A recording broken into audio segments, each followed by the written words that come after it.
Hello and welcome everybody. My name is Juma. Today I'm going to teach you on how to create a database in Access.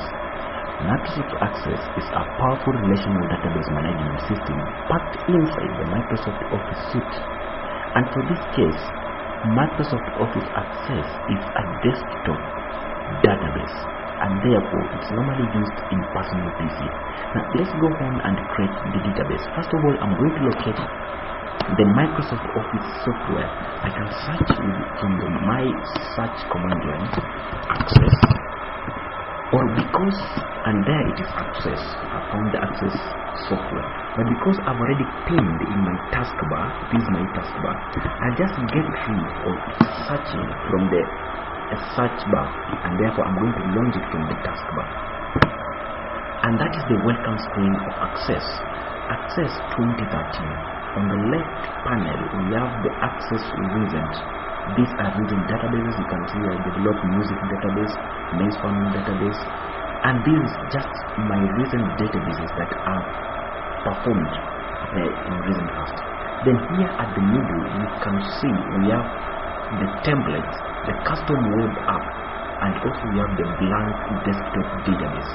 Now for this case you can also search for other templates online. Just click here and search for other online templates, and you need to connect your PC in internet or on a network first. Now let's begin by clicking when I click the blank desktop database, a pop-up will appear. Within this pop-up I'm supposed to give my database a file name, and for this case I'm going to call it the music database. You can remember that I said something with the same name, music database, and there's nothing. I can just save it to music database 2. Then this folder or this directory is telling me to navigate where I want to save. Now for this case I'm going to save my database on desktop, so it becomes easy. Desktop is where the visitors can easily see my database. Therefore I'm going to save it on desktop. Then the file name I'm going to save with this 24/7/2013 database .scsdb.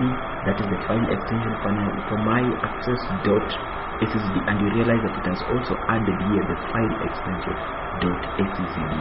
That is the most modern database system. Now I'm going to create. Then you click the create button, and there I am inside my database. Wait a little bit, it has already created my database, and by default the database will always create one table for you. This table has not been saved. That's how we create database. Follow me in the next lesson on how to create tables within the database. Thank you. Goodbye.